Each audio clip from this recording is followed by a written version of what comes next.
Hay mucho que decir de este texto y por supuesto no vamos a pretender dar una explicación exhaustiva de todo lo que se pudiera decir. Hay una indicación importante que sobresale en estos textos que acabamos de leer. Así que vamos a mirar tres cosas sencillas. Uno, la indicación que Pablo le da a Timoteo. Segundo, la manera en que se espera que Timoteo cumpla este encargo. Y lo tercero, la razón por la que Timoteo debería cumplir este encargo. Tres cosas sencillas que creo que valen la pena considerar en un espacio como hoy, que vamos a abrir una convención de predicación de la Sagrada Escritura. Ahora, antes de iniciar propiamente con los puntos que les acabo de decir, déjeme preguntarle si usted estuviese a punto de morir y sabe el día de su muerte y no va a pasar mucho tiempo para que usted muera, pero tiene la oportunidad de escribir una nota para encargar a alguien en el que usted quiere, en una breve nota, encargarlo de algo. ¿Se ha puesto a preguntar usted qué pondría en esa nota? Yo le aseguro que de todas las cosas que se pueden escribir, usted escribiría lo que para usted sería más prioritario y más urgente. Quizá habría muchas cosas que decir, pero si se le concede unas pocas hojas para escribir su último deseo para alguien que usted estima, usted desecharía muchas y enfatizaría lo que considera más prioritario. Bien, hermanos, segunda a Timoteo es probablemente la última carta que el apóstol Pablo le dirige a Timoteo. Después de eso, como él mismo lo afirma, fue sacrificado el apóstol Pablo. ¿Qué esperaríamos encontrar en la segunda carta a Timoteo? Precisamente las cosas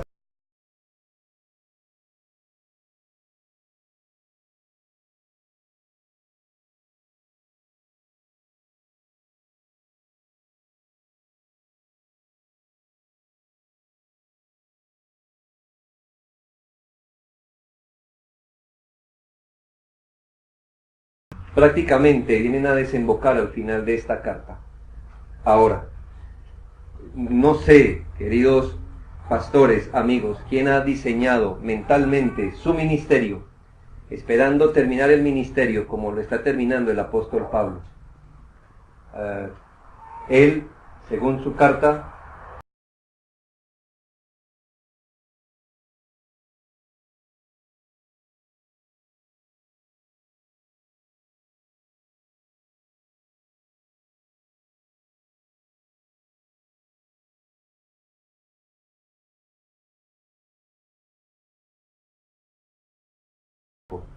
y estaba sufriendo. Y quizá después de muchos años de ministerio, la situación de la iglesia no es lo que él esperaba que fuera. ¿Y en dónde y en qué contexto está dejando a Timoteo? Y otro paréntesis, Timoteo. Para usted y para mí, quizá Timoteo tenga una estatura grande y de cierto la tiene, pero en su momento usted y yo debemos reconocer que Timoteo era un hombre débil, por lo que el apóstol tiene que animarlo y exhortarlo muchas veces a que no se esconda, que cumpla el ministerio, por favor, porque él se va a ir, Pablo se va a ir y quiere encomendar las cosas más importantes a Timoteo. Ahora, ¿en qué contexto Pablo escribe esta carta? Seguramente, como le he dicho, tenga en cuenta que es el ocaso de su ministerio. Son las últimas cosas que vamos a recoger de lo que Pablo considera más prioritario. Él estaba próximo a su muerte. Debe usted también considerar que Pablo estaba siendo perseguido en ese momento. Él no pasó a la historia en su momento como el héroe que hoy es considerado. ¿Me hago entender? Él no tuvo el privilegio de grandes conferencias, grandes auditorios, de ser un bestseller en su momento. No lo fue. El hombre murió solo, quizá, con la compañía de algunos hermanos que lo acompañaron al final. Él estaba pasando aflicciones, él mismo. Ahora, alrededor se había generado un espíritu, llamémosle, polémico. Y eso lo vemos a lo largo de 2 Timoteo, y por eso exhorta a Timoteo diciéndole: Timoteo, no se enrede en contiendas, en palabras, en palabrería, que distrae más bien a la gente y atrae perdición. Es decir, para el momento había muchas ideas rondando la iglesia, aquí y allá. Había opiniones, había gente polémica. Y la tentación quizá de Timoteo, un hombre joven en el ministerio, era enredarse en cada disputa, en cada asunto, en cada polémica allí presente.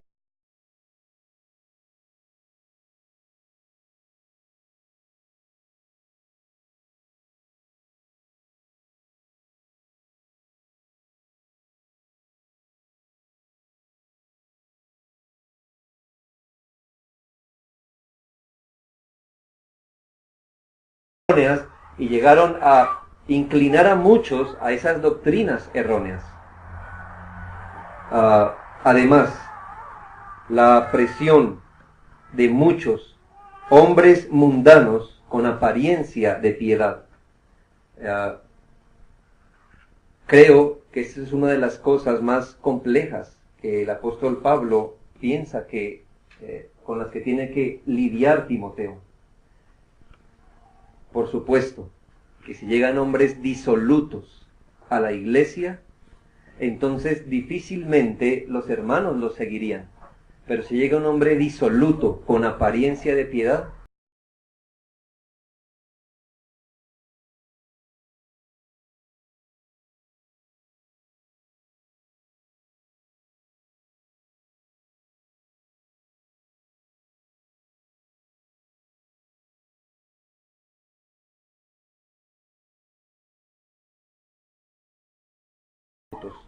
ahora, hermanos, en este contexto, si usted fuera a dejar un discípulo suyo en un contexto así, usted va a partir ahora, pero él va a quedar haciendo el ministerio en un contexto así, ¿qué usted le hubiera exhortado a hacer? ¿Qué le hubiera encargado a hacer? Dejemos un poco a Timoteo aquí y piense, hermano, si acaso no es muy similar el contexto donde hoy nosotros desarrollamos nuestro cristianismo. Dígame si en el seno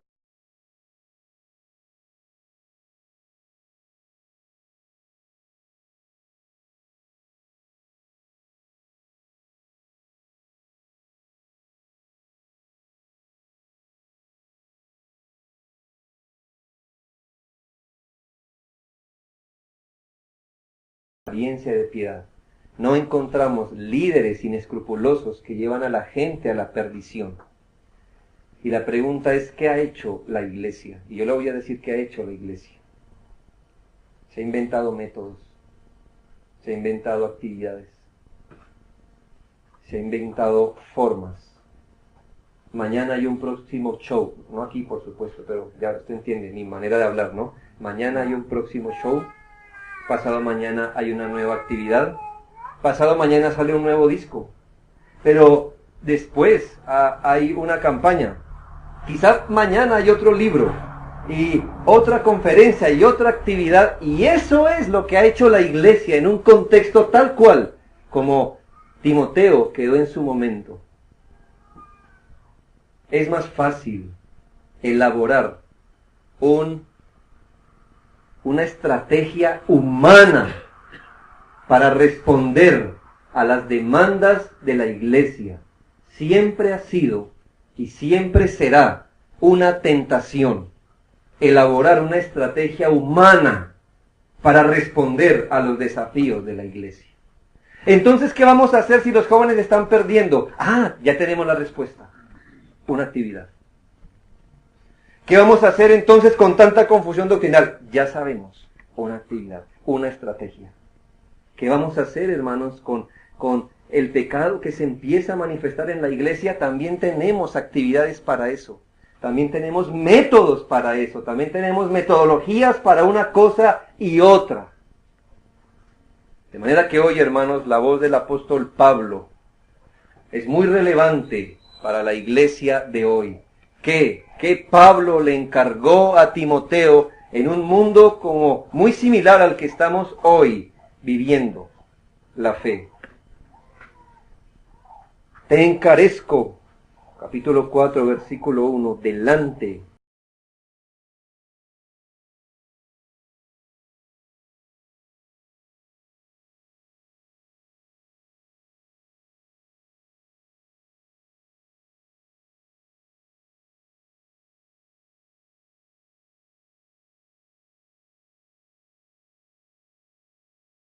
toda paciencia y doctrina. Ya muchos miren eso y digan, no, en serio, Pablo, ahora sí, ¿qué es lo que le toca hacer a Timoteo, en verdad? Ahora sí, ¿cuál es la estrategia? ¿Cuál es el asunto? ¿Dónde está el punto? Ahora sí, revélalo. Hermanos, el apóstol Pablo mira a Timoteo y le dice, yo sé dónde te estoy dejando, yo sé las demandas que tienes, no solo tú, sino tú como pastor de una iglesia. Y te voy a encargar una cosa, que jamás dejes de predicar la palabra de Dios. No son pocas las tentaciones de los pastores hoy para abandonar la predicación sistemática, continua y perseverante de la palabra de Dios. Y no es poca la presión que muchas iglesias hacen a sus pastores, porque están cansados quizás de que domingo a domingo su pastor les enseñe la palabra sistemática, perseverantemente todos los días. Quizás algunos se frotan las manos diciendo, bien pastor, ¿y cuándo va a empezar lo de verdad? Ya nos has enseñado mucho la palabra, ahora sí, ¿cuándo viene lo fuerte, lo bueno, esto de las actividades? Como está haciendo la mayoría de reformados hoy. Quizás tu pastor se vea presionado a montarse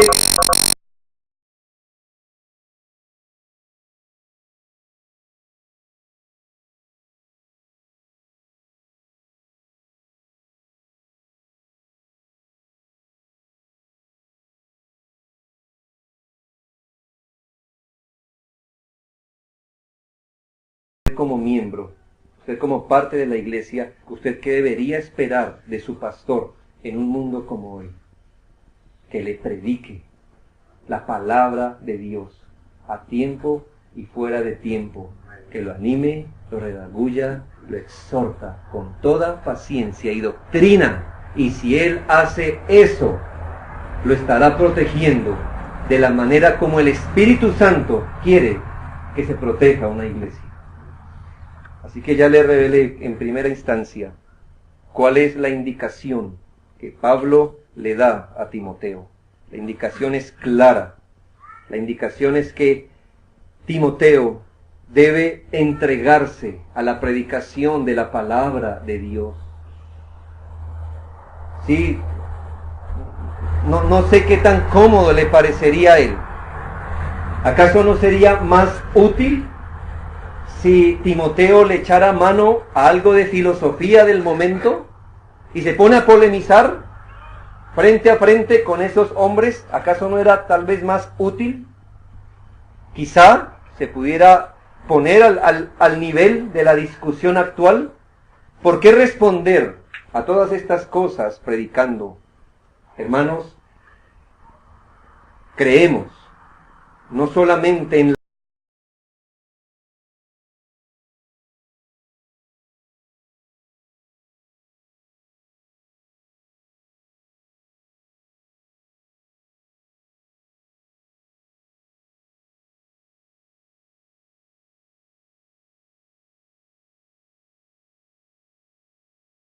21 dice que el Señor le agradó salvar a los creyentes por la locura de la predicación. Hermanos, quizá usted y yo concibamos mejores métodos, ¿verdad? Cuando hablo de mejores estoy diciendo algo irónico o tal vez sarcástico. Mejores métodos que los de Dios. Pero para Dios, hermanos, el creyente, las iglesias son edificadas y los pastores tienen un método de que sus iglesias sean edificadas y guardadas del error. Y esta es la predicación de la palabra de Dios. Es el método del Espíritu Santo. La predicación debe ser el centro de la vida de una iglesia. Es el elemento que riega los demás campos de la iglesia. Es por la predicación que una iglesia es pastoreada, cuidada, instruida, exhortada. No que otras actividades que haga un pastor no sean importantes, pero hay una prioridad en la predicación de la palabra de Dios. Lamentablemente, hermanos, a muchas personas en nuestras iglesias ya les ha empezado a molestar la predicación. Quizás ellos sugieran, ¿por qué no hacemos más bien una charla? Algo más dinámico, pastor. No algo tan magistral. Es que cuando usted predica, usted solo habla y todos escuchamos. ¿Qué tal si todos aportamos, pastor? ¿Qué tal si en vez de eso hacemos otra actividad? Quizá si le diéramos más campo a los cantos y menos a la predicación, quizá la iglesia aprovecharía más. Ese es tu método contra el método de Dios. Que prediques la palabra a tiempo y fuera de tiempo. Lamentablemente crece el número de creyentes que ya no soporta una predicación ni de 30 minutos hoy. Hoy queremos un tip, una cápsula, un consejillo, una charla motivacional. Que prediques, le dice Pablo a Timoteo. La predicación no es la lectura de la Biblia, la predicación es la explicación y aplicación de la palabra de Dios. Los pastores están encargados de predicar la palabra de Dios y de hacerlo no solamente a tiempo, sino fuera de tiempo. Así que si usted tiene un pastor que le predica y le enseña, en los momentos regulares de su ministerio y fuera de ellos, usted debería darle gracias a Dios por tener un varón así. Quizá jamás aparezca en YouTube, pero ese hombre está haciendo la voluntad de Dios quizá más de los que más visitas tienen en la red. Que prediques, no que cantes, no que motives, no que invéntate la próxima estrategia, no, predica la palabra. Tanto el pastor debe saber qué ha de hacer, como que la iglesia debe saber qué esperar de su ministro. Querido hermano, ¿qué importancia le das a la palabra predicada? ¿Hace parte central de nuestros cultos? ¿Es parte central del oficio del ministro? ¿Hace parte de la expectativa de la iglesia hacia su ministro? ¿Podemos decir que tenemos una iglesia centrada en la predicación fiel de las Escrituras? ¿Es allí donde los pensamientos de las personas están convergiendo en tener una expectativa cada vez mayor de la palabra de Dios? Hermanos, que prediques la palabra. Segundo, el apóstol Pablo también le da al apóstol una pedagogía, a Timoteo, una pedagogía acerca de la manera de hacer lo que le indicó hacer. No solamente le dijo qué debería, sino cómo lo debería hacer. Muy bien. 2, que prediques la palabra, que instes a tiempo y fuera de tiempo. redarguye, reprende, exhorta, y aquí va la manera, con toda paciencia y doctrina. Es muy común a veces pecar yéndose para un lado o para el otro. Hay muchas veces hermanos bien intencionados con mucha paciencia y con poca doctrina. Los hermanos hacen gala de que tienen mucho amor por la iglesia y los aman tanto que nunca les dan doctrina, según ellos. ¿Me hago entender? De manera que eso crea cristianos raquíticos y débiles en la fe. Pero hermanos, el otro lado también es malo porque no pertenece a la expectativa del Espíritu Santo. Él no solo dijo con toda doctrina, sino con toda paciencia y doctrina. Quizá, hermano, algunas personas con celo por la verdad, lo cual es muy bueno, esperan que la doctrina entre a la buena o entrará a la mala, pero debe entrar la doctrina. Y queridos hermanos, la verdad, yo hablo por experiencia, a veces quisiéramos que con un sermón, la iglesia y uno mismo cambiara su forma de mirar, de hacer las cosas.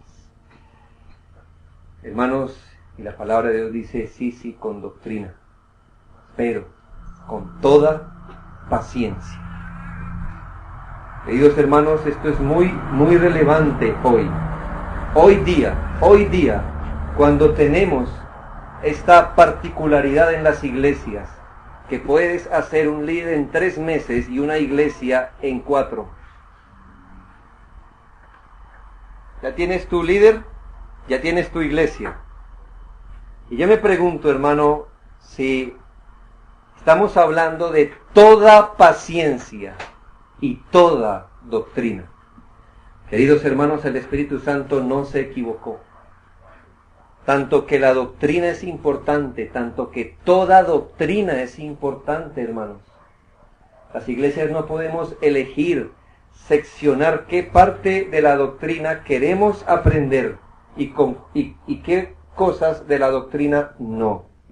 Con qué parte de la verdad nos sentimos cómodos y con qué parte de la verdad nos sentimos incómodos.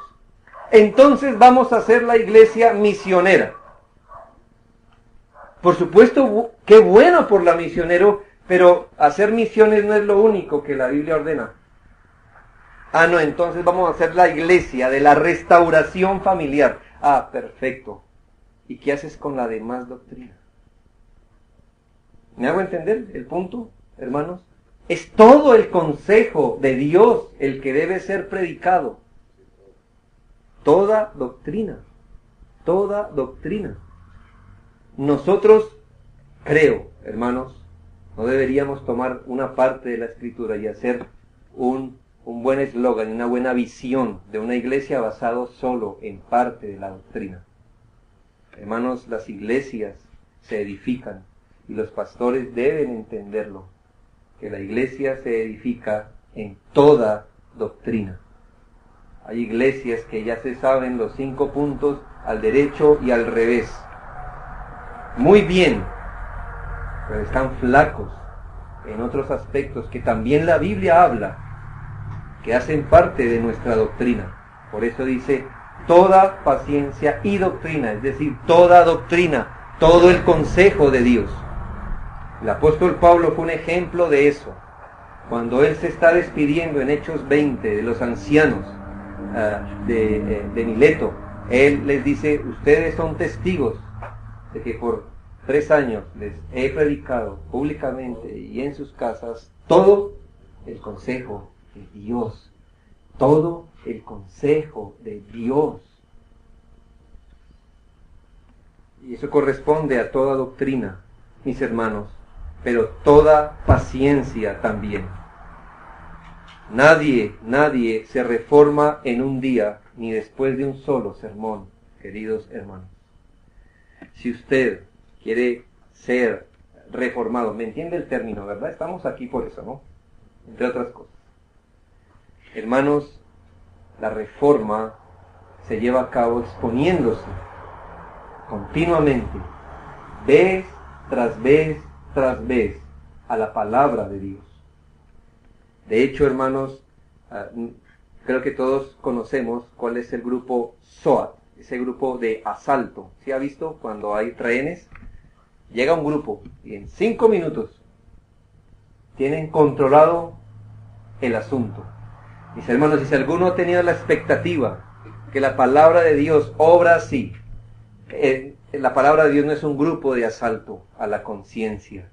No viene el Espíritu Santo con toda su fuerza y te reforma en un momento, pero te reformará vez tras vez, con toda doctrina y con toda paciencia y doctrina. Hermanos, en eso consiste la reforma, en someter vez tras vez todas las cosas a la palabra de Dios. Dios va a invertir largos años para reformar un creyente, un ministro, una iglesia. El Señor pudo invertir 40 años preparando el próximo pastor de Israel. Estoy hablando de Moisés. Claro, hoy tienes un teólogo en 2 años, en 8 meses. Pero el Señor puede invertir décadas en un hombre para el ministerio, con toda paciencia y doctrina. Es el método del Espíritu Santo. Forzar los procesos, madurar como, permítame y discúlpeme esta palabra, pero madurar la obra de Dios como con periódico no funciona. ¿Sí? ¿Tienes algo que quieres madurar? Lo envuelves en periódico. No sé cómo funciona eso, a la verdad. ¿Cuál es el asunto? Pero lo logra, ¿no? Se madura rápido. Mis hermanos, no hay tal cosa en la iglesia. Es la pedagogía del Señor, que se exponga la verdad, que se conozca todo el consejo de Dios, queridos hermanos, y eso lleva tiempo. Eso lleva tiempo. ¿Cómo crías un hijo? A todos los padres nos gustaría que criar significara dar la orden correcta y que ella quedara incrustada en la mente del hijo. Y usted y yo sabemos por experiencia dolorosa que eso no es verdad. Que usted hoy da una orden y quizá mañana tenga que volverla a dar, y quizá pasado mañana otra vez de otra forma, y quizá otro día acompañada de un estímulo físico y cosas así. ¿Me hago entender? Y el Señor, permítame la palabra, está criando su iglesia. Sus pastores son elementos en las manos de Dios. Un día, hermanos pastores y querida iglesia amada del Señor, un día seremos tan perfectos como queremos ser, cuando seamos glorificados. Gloria a Dios. Por ahora, toda paciencia y doctrina.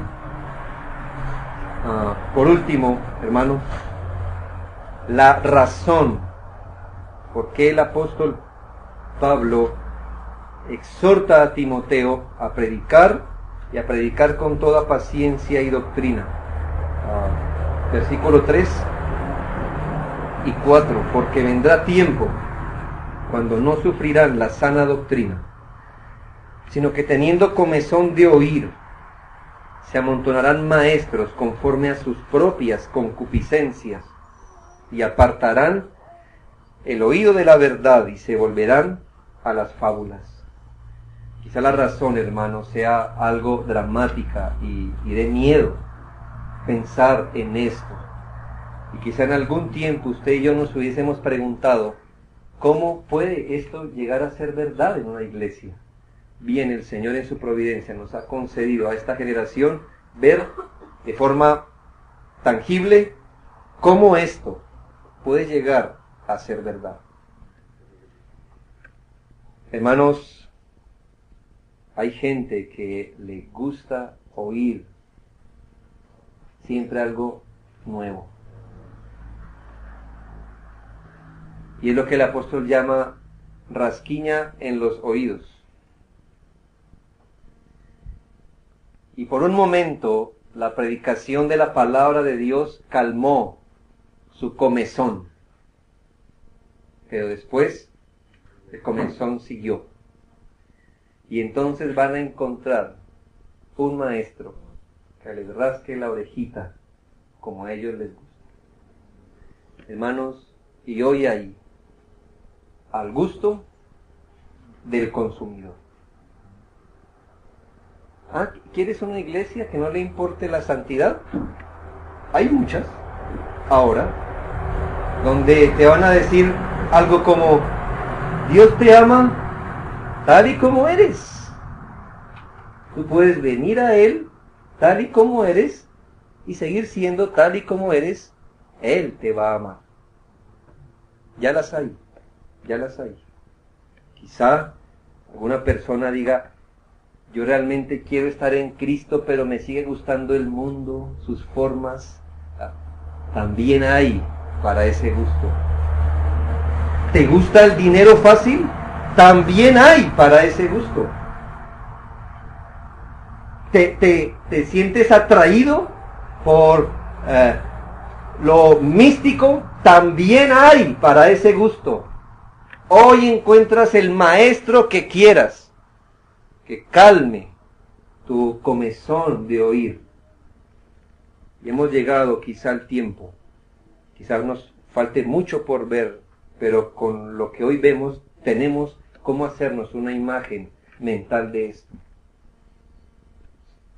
Maestros que le dicen a la gente lo que quieren escuchar, lo que la gente quiere oír, no lo que necesita oír, no la palabra de Dios, pero lo que ellos quieren oír.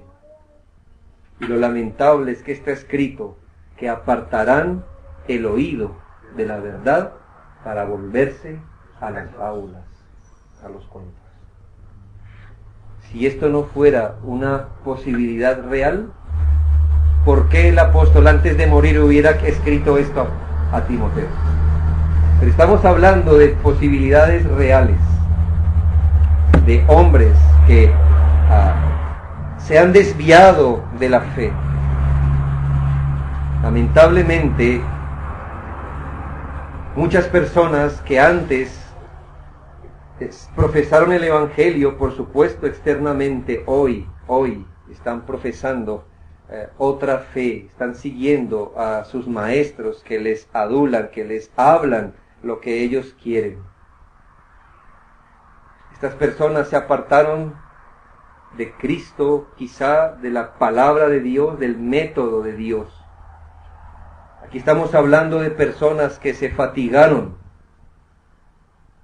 de lo que el Espíritu Santo provee para la iglesia, la predicación fiel y continua de la Sagrada Escritura.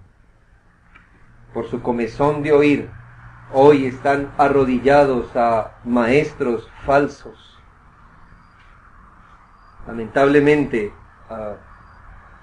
estas personas se volverán entonces a las fábulas y recogerán pues el fruto de estar detrás de la voz del hombre. Ese es un peligro real, hermanos. Y ninguna iglesia bajo el cielo está blindada absolutamente contra esto. Ninguna iglesia está blindada absolutamente de llegar a eso.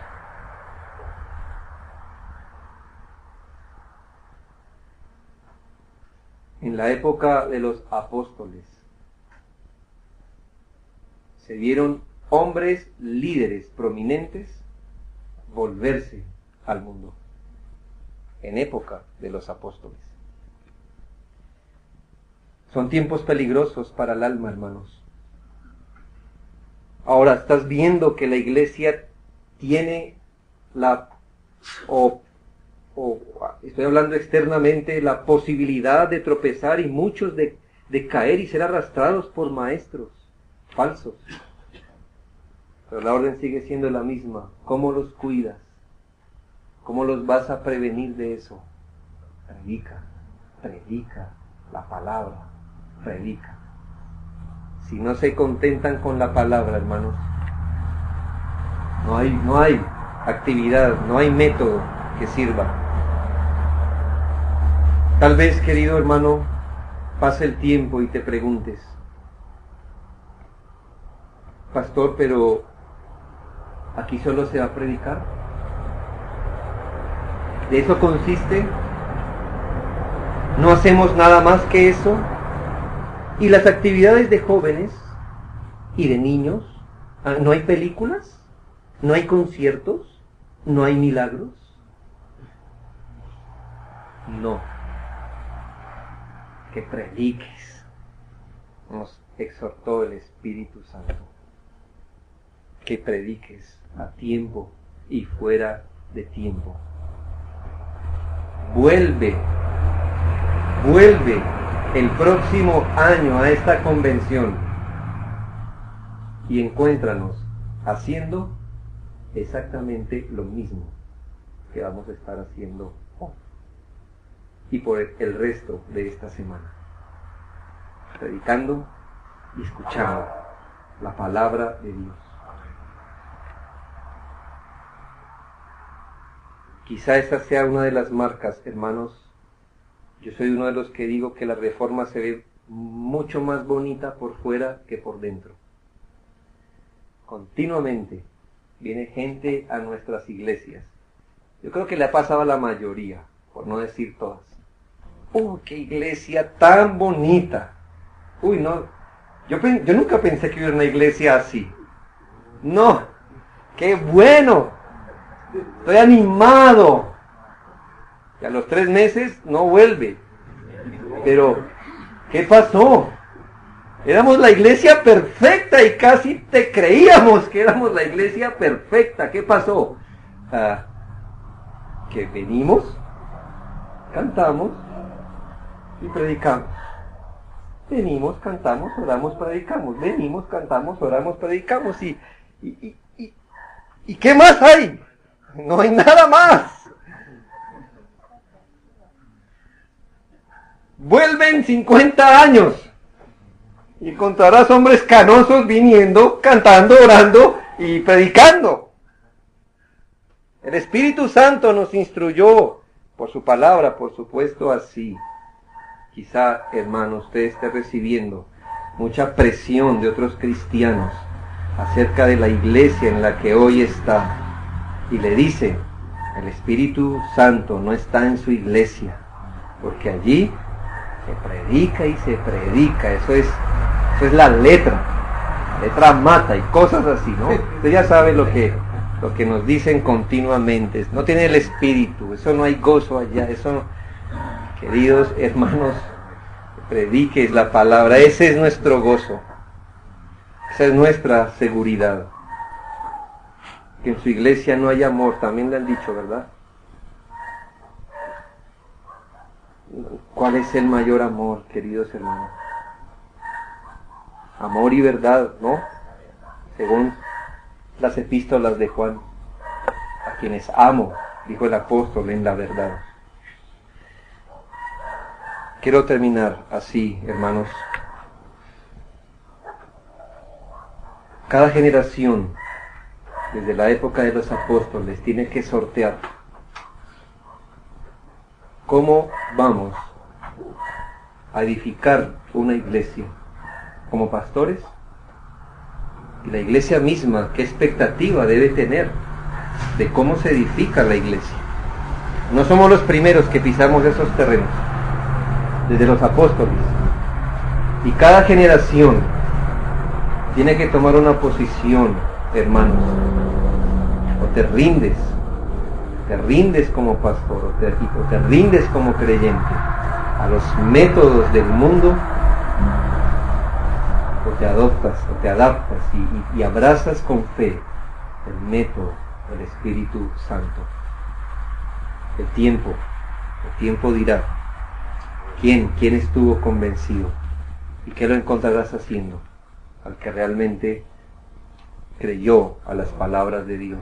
Encontrarás una iglesia, unos creyentes donde la predicación de la palabra sea el centro. Amén. Amén. Oremos, hermanos.